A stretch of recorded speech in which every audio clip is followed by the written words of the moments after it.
Hello, everyone. I'm Julian Ursig. Welcome back. And today we're going to be talking about the cost function.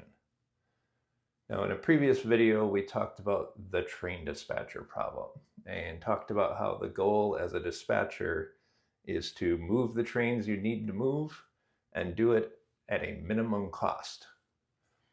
But what exactly are those costs? We're going to look a little more in detail on the costs today that we're trying to minimize. So there's three types of costs. The first one is direct costs. Now, these are the things that as a dispatcher you have direct control over. So think about things like crew costs. Are you paying your crews overtime because they're not getting their work done fast? Or did a train not make it on their hours of service and they need another crew? Or how much does it cost? How much are we paying our maintenance of way employees to do their jobs? Are we letting them on the track fast? Are we holding them off? How productive are they? Or things like fuel costs. Are we stopping trains on the side of a hill? Are we keeping them going to minimize fuel expenses? Things like that. We directly influence them with our decisions immediately. So it's a very small, narrow focus of the problem.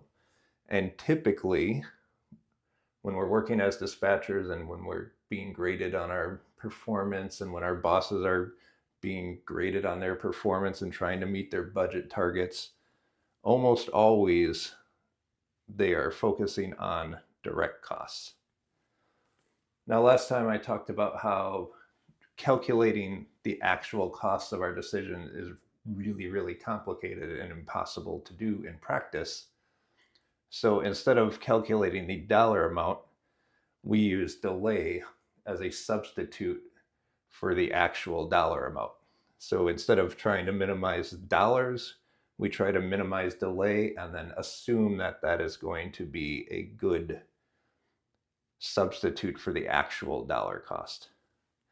Now, for direct costs, this generally works. If we move our trains faster, it generally minimizes crew expenses.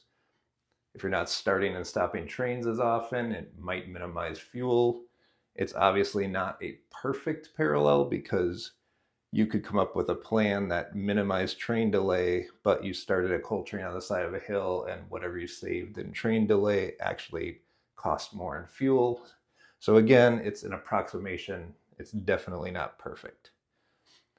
How quick do we find out if we're doing a good job? We find out real quick. If we have a train that needs another crew, our bosses often let us know how they feel about that quite quickly. Some of the things aren't as quick. We don't see fuel consumption directly, but we can still know intuitively if we want to think about it, whether we're doing a good job of minimizing fuel consumption, things like that. So it's easy to measure. Delay works good as a substitute. We know how we're doing real quick. This is what most of our world is focused on, is direct costs. However, our decisions also affect indirect costs.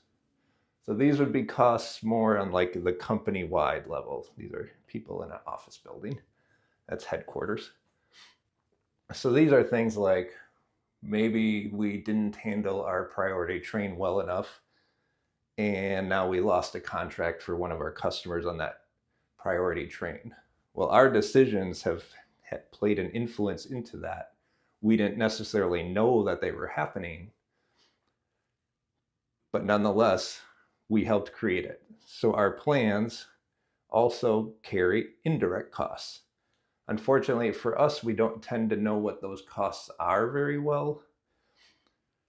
Again, delay is a decent substitute to measure that. If I know I have a priority train and I don't delay it, I can assume that's probably good for the business. If I'm running my trains faster, we're probably getting more out of our engines. So delay still is somewhat useful for this, but it's not as good as our direct costs. And we typically don't find out how we're doing very quickly. So you might see your engine utilization percentage numbers and things like that. You might see that monthly or quarterly. Your customers, and whether you get new business from them, whether you lose business, that can be a years-long process. So we make decisions now, and we don't necessarily see the impact of our decisions for a long time, and we don't always see how directly our decisions in the short term are affecting those more indirect costs. Now, finally, there are external costs. And these are costs that are imposed onto us by the rest of the world based on our decisions. So, for example, let's say we have passenger trains and we don't handle them well, and eventually it gets to Congress. Well, now we're paying costs for the CEO to go talk to Congress, and maybe we have to change how we do our business a little bit so that the heat dies down. So now we have to delay other trains more than we were. So now we're carrying more direct costs. But it's going to take a year, 2 years, 5 years before we see the result of our decisions.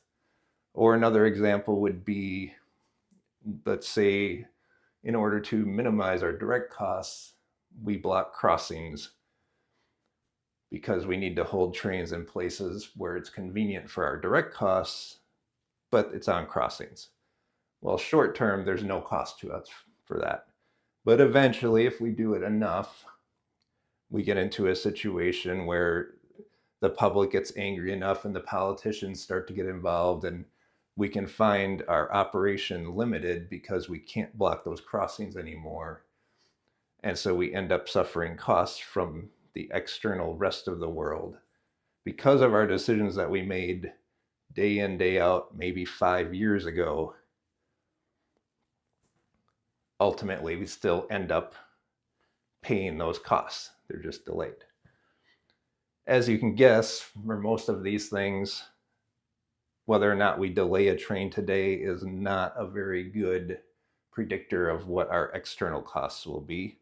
And as I discussed, it takes a long time to find out what they are. So these are the types of costs that we're trying to minimize.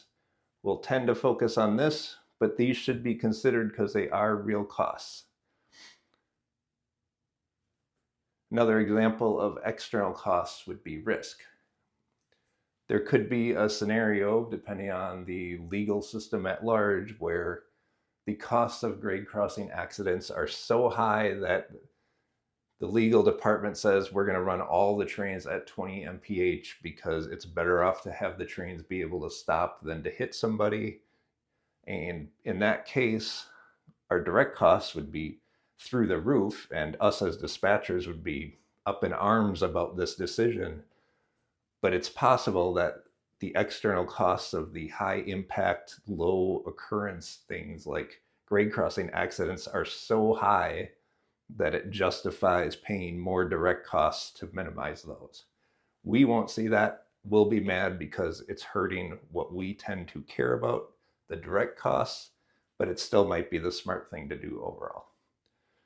Anyway, so that's a little bit of a look into the cost function and what we're trying to do as dispatchers, and how, even though we tend to focus on our own immediate world, we should always keep in mind the bigger long-term consequences of our decisions, because we might not be recognized for doing a good or bad job on them, because by the time the consequences arrive, we might not be in that position anymore. But it's still important for the company as a whole, even if we're not judged by it. Anyways, I hope this was interesting and helpful, and thank you for joining me. 'Cause I got you on my mind, freight trains in my head.